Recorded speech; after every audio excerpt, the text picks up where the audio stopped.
Every year, Channel 2 gets out of the office and goes road tripping. Yeah, this year I think we're the ones that got lucky. We had an amazing time. We swam, we went for hikes, we even found some time to do the chicken dance. And this year's theme was eat, sleep, play, and repeat. And I can honestly say that we did 3 of those really well. Maybe not sleep so much. Definitely not much rest on the road, but we'll go ahead and get things started where this year's adventure began in Chitina. It's a little bit off the beaten path, but you can ask anyone who stopped in and they'll tell you that it's more than worth a visit. Where the hell is Chitina? Well, that's what everyone asks when you tell them where you live. It's an Alaskan ghost town in every sense of the word. Chitina saw its heyday at the turn of the 20th century, but the buildings that are still standing have plenty of stories left to tell. All Alaskan art? There's a gallery filled with the work of artists from across the state. And tourists will have no trouble finding plenty of good food to eat or good times to be had at the local watering holes. And if you're lucky enough, you just might land a room at the Hotel Chitina. The building's over 100 years old now, which, you know, in Alaska is an old building. This is our dining room. Everything from burgers to salmon. The hotel is a perfect place to grab a bite to eat, meet with your friends, or just relax after a long day. There's something about the ambience of 100-year-old wood that just makes you feel comfortable. Susan Gilpatrick and her late husband painstakingly restored the hotel, preserving a piece of Alaska's history. There's 11 rooms. Most of them have one queen bed. There are a few of them that have a queen and a twin, and I have one family room. I wasn't the only one who planned a summer stop in Chitina. I also had the chance to meet up with some classic cruisers from Kenai. It was built during the turn of the century, so yeah, there's a lot of history here to see, especially Alaskans that don't get out. And you can't stop in town without ending your day at the hotel's beer garden, where Gilpatrick's passions for gardening, for people, and for Chitina all come together. Not long after hitting the road, I took to the skies, and the views were breathtaking. In my opinion, it's the best place in the world to fly. I love it. You ever been in a plane this small? One time. We take off at 1,500 feet above sea level, and 25 miles that way is 6,000 feet of ice just tumbling down off of the top of the mountain. You'll see so many different mineral-streaked rock formations, all the rivers converging. Dan Creek Gold Mine is around the corner, a lot of historical bridges that are left, and this is the Erie Mine, obviously early 1900s. So there's just any number of things to be seen. We've got a group down on the ground. They're doing a glacier hike, and we actually got the better end of the deal. We're up in the air flying over the top of the Root Glacier right now. I've never seen anything like this before. It's absolutely incredible. We can see the mines at Kennecott. We can see the Wrangell Mountains. I think it's as good as anywhere in the world here because of the diversity we were talking about, because of the wildlife that you're able to see, because we're right in it. That taking off and a mere 25 miles away, going from pretty close to sea level up to 16,000 feet is incredible. Right here we have the Gates Glacier coming downhill, and it crashes into the side of the Kennecott Glacier, which all accumulates from up here. Wow. So it was a little rainy and we couldn't get quite as high as we wanted to, but still such an awesome view. We could see the mines at Kennecott. We could see 3 or 4 different glaciers. It was truly a once-in-a-lifetime experience. I don't think I've ever seen anything like that. And I don't think you could anywhere but right here in Alaska. So I think it was pretty awesome. Some amazing views. And while Hank was looking at the glacier from high above, I was getting an up-close look, like right there. I went for a hike on Root Glacier, and at the risk of sounding cheesy, it was very cool. As the temperatures cool and the rain begins to fall, our 2 miles begin. We're out here on the Root Glacier Trail, and we're going on a half-day glacier hike today. With Jared Strayert from Kennecott Wilderness Guides as our lead, we pass waterfalls and Alaskan flowers. And in the foreground, magical beauty. Nice blue color out here with this sort of gray light. The blues of the glacier really come out in days like today. An icy blue landscape for days, calling photographer AJ Lucero and I to explore. Just got to make sure they're all the way in there. Ballpark, it's about 10 to 12 miles long from where it falls out of the stairway ice fall and is about 1 mile to 2 wide in certain places. The National Park and Preserve calls this an easy to moderate hike, which makes it a popular adventure. I think the biggest reaction we get is surprise at just how textured and alive the small scale of it is. That you can get lost in the beauty of both the big and the small. Of course, all this hiking makes us thirsty. You know, it seems like people always want to try the glacier water. It's about as pure as it gets, isn't it? It was an incredible day trip, and now a frozen picture, forever framed in our hearts and minds. The parts that make it special are that we get to share it with so many people, that they get to take the lessons or the humility that they experience out here back to their daily lives, and hopefully it changes them in just these small ways that they get to understand the power of the place that we live in. I saw it from the air, you saw it from the ground. I think we had the glacier tour literally covered, right? It was perfect. And when we come back, one of my favorite parts of the road trip and adventure, and yes, it involves some really good food.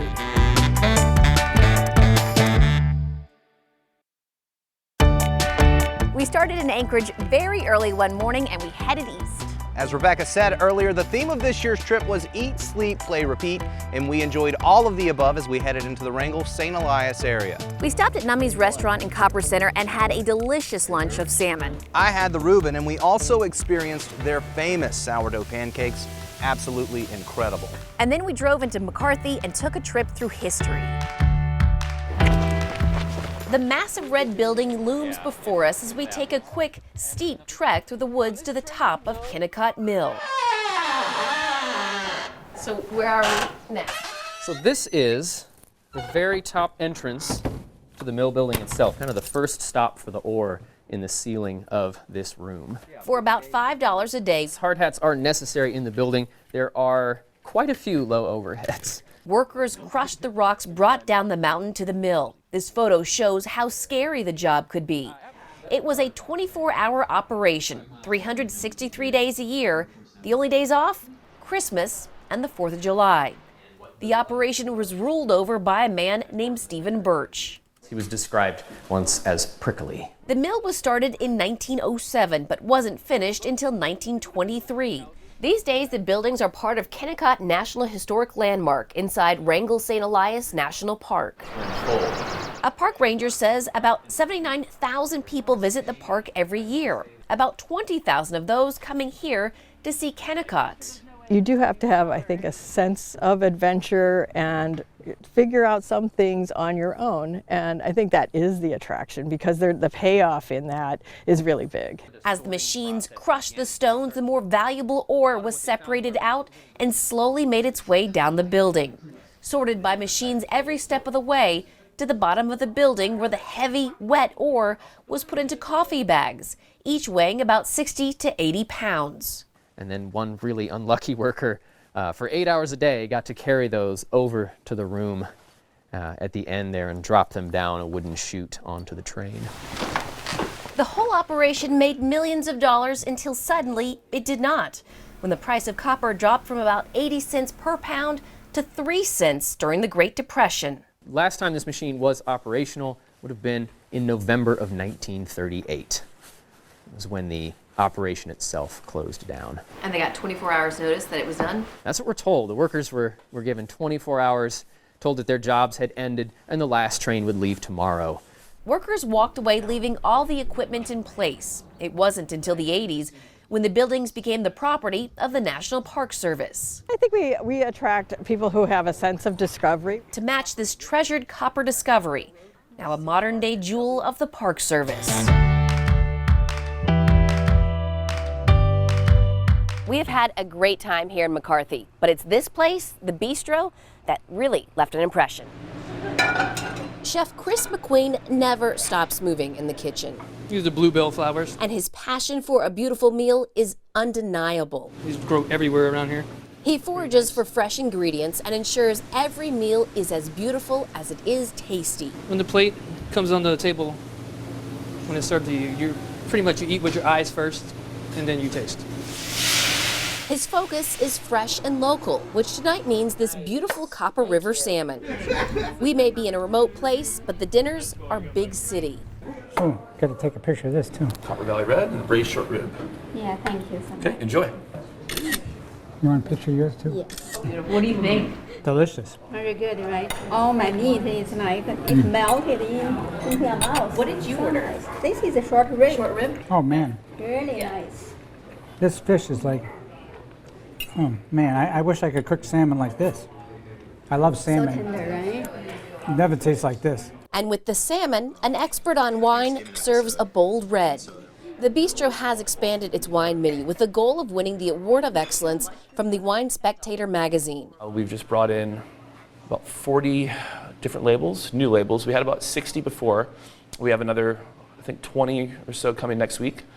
So we're also doing fine dining, and basically our focus is just food and wine and pairings and all that good stuff. But of course, no review is complete until you try it yourself.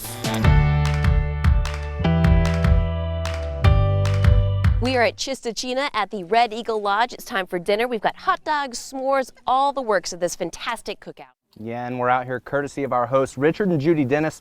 Earlier this afternoon, they actually gave us a tour of the whole property. From the roadside, you'd never know it. But take a walk around the back of Red Eagle Lodge, and you'll find an Alaskan road tripper's dream. An original homestead turned campground, featuring century-old cabins. They were in major disrepair. They could have been torn down.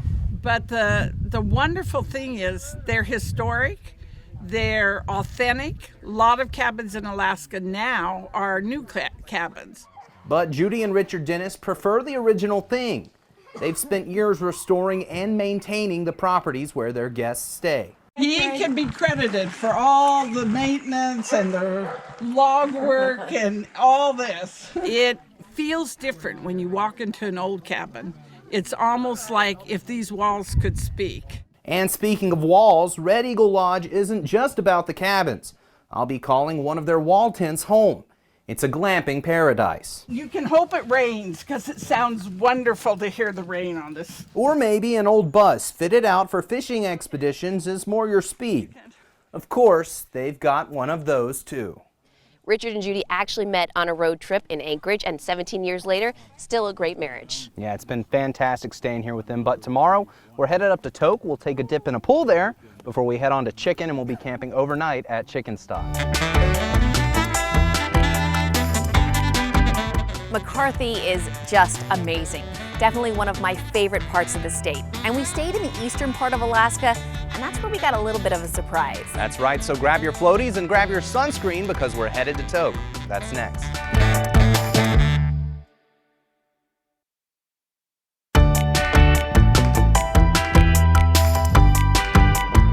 Well, Rebecca, one of the biggest things that I thought that I would miss out on when I moved to Alaska had to be swimming outside. Definitely not a lot of opportunities for that, but there is one outdoor pool, and it's pretty incredible.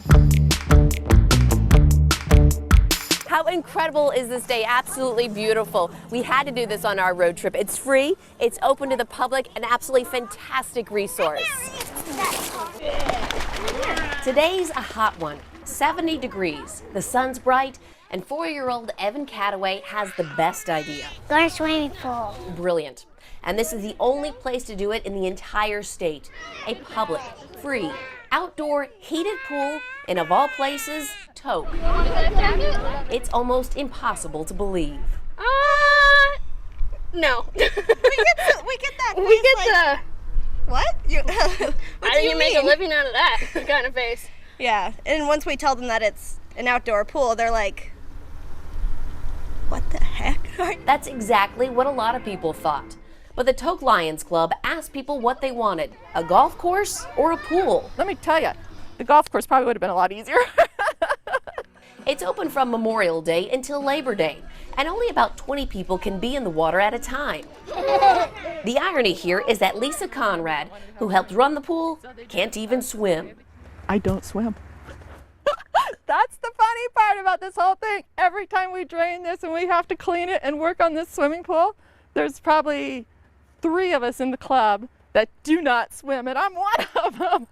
My parents moved here when I was 6 years old, and I just wasn't fortunate enough to ever really learn how to swim. But it's a different story for Evan. Enjoy the water on this hot, sunny Alaskan day. Yes, so the pool is a lot of fun, but it also has a much bigger importance to the community, saving lives in a way. And while the kids are here swimming, they also learn a whole lot about life. It works out real well. We have kids learning how to swim. Obviously, you know, if you're following statistics, Alaska has a high rate of drowning. Lots of times because kids don't know how to swim. So we got other things. We have a Young Inventors program. We've got art programs. At Toke School, you could say it's all about feeding the children's hunger for summer fun. Long stalks at the bottom. Well, kids are growing food for their food service program in the summertime and learning how to grow it in the winter.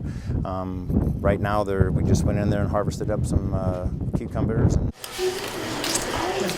Sometimes we plant stuff. Other times we harvest different plants. Here is a big one. Yeah, this is a big one. And they're planting seeds that will allow these kids to grow in all areas of life. Tomatoes and some tomato vines. It's just part-time, but it means a lot to these kids. So as much as we'd like to stay, we got to get out of here. Heading down the road, just got to get Hank. Hank? Chicken or bus!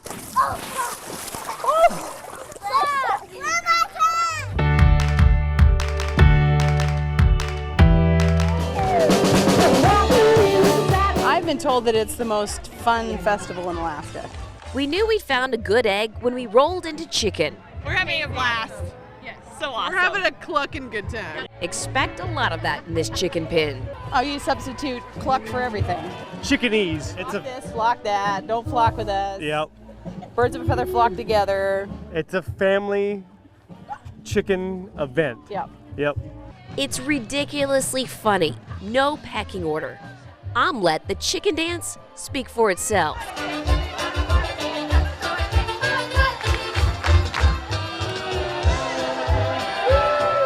It is a place where the crazier the costume, the more likely a news crew will want an interview. What do you think of this? It's amazing.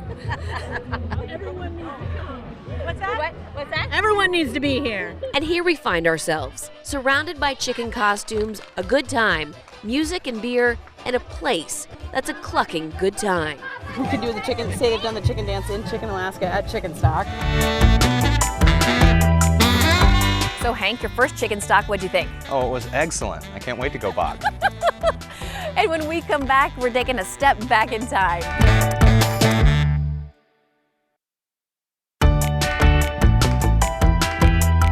Up until this point, we definitely got to see a lot, but it felt like we were always on the move. And then we hit Dawson City and finally got a chance to kick back and enjoy some history as we wandered a gold rush town. So of course, one of the first stops that I made in Dawson City was right here at the Jack London Museum. He's one of the most widely read authors of all time, with his works having been translated in some 65 different languages. And every year, thousands of people from all around the globe come here to heed the call of the wild. He came here during the gold rush, 1897, just like everyone else, hungry, poor, wanting to find some gold. But instead of gold, London found stories. Stories that would transform him into a literary icon. Have you read The Call of the Wild or White Fang? Those were his most famous books, but it's a real specialized subject that brings a lot of people here to trace Jack London's history in the Klondike. The museum takes that history and allows its guests to get a visual sense of what life was like for London during his time in Dawson City. He actually staked a claim. Through evidence of his ambitions as a prospector and as a writer. This is the dog that inspired Jack London's most famous book, The Call of the Wild. We have one known photo of Jack in the North Country. So Jack was 21 years old. Of course, after he became famous, after the Klondike, there were lots of photos taken. Including one that features London's signature left behind on a cabin wall. Portions of the cabin have been preserved by fans of the author.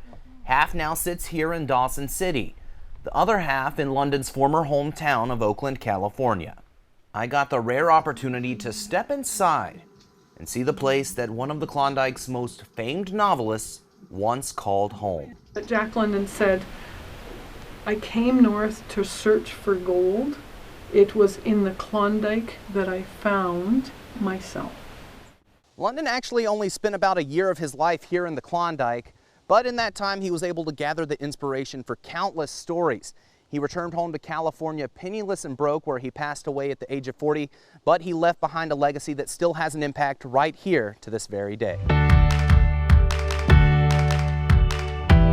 Okay, so here we are, we made it. We are in the heart of the Klondike. Dawson City began as a mining town, and that's a theme that continues today through tourism. At CFYT 106.9 FM, DJ Charles Atlas Shepard knows what makes Dawson City special. I think everybody is a character in this town. It's a place that lives in the past. Dirt roads, boardwalk sidewalks, old-timey themes, and tributes to its mining heyday. Thousands of travelers come here each year to take a step back in time. I totally enjoyed it. I had forgotten that the streets weren't paved when I was here last time, and I think that's good that they're not. It's got a little bit of everything, you know. It's got the little grocery store, the little ice cream shop, you know, the saloons and everything like that, you know, top to bottom. It's a great little place. Gold was discovered here August 16th, 1896, but it wasn't until a few years later that the rush of people began. By the time the outside world heard about it and made it up, it was 1898, and you had 100,000 people attempt this gold rush. It was an explosion of wealth and people, and the city grew quickly. Miners, eager to party with their newfound gold, looked for fast women and a good drink. Even today, a can-can show is a must-see event in Dawson. Of course, Diamond Tooth Gertie's, our evening entertainment with our can-can shows, gambling, make a little money while you're here, and it'll pay for your trip. And you don't have to feel badly because it's run, Gertie's is run by Klondike Visitors Association, a non-profit organization, and the money gets put back into the town. Nowadays, mining is still a part of Dawson's story, but so is tourism. The beautifully restored Keno sternwheel paddle steamer is a top attraction. There are museums of all kinds and cultural centers, historic homes, all easy to discover. You can wander all the streets. We're only a town of 8 streets. We don't even have a stoplight. About 1,400 people live here year-round according to the latest census, but the Visitor Center says that figure triples to about 4,800 in the summer. A very social town. Dawson is always social. Even back then, maybe even more so. Dawson City is a place you'll want to remember, which is why even photojournalist AJ Lucero and news director Tracy Sabo agreed to come out from behind the camera for a one-of-a-kind picture, Dawson City style. Now, 3, 2, 1, and forever, part of our Channel 2 family history. So our goals for this year were to eat, sleep, play, and repeat. I ate some amazing food, hiked a glacier, and toured a historic mine. I got to fly over that same glacier, and while we didn't sleep much while we were on the road, every place that we visited made us feel welcome. Sometimes you forget how close adventure is in Alaska. It's right down the road. We'll see you next time.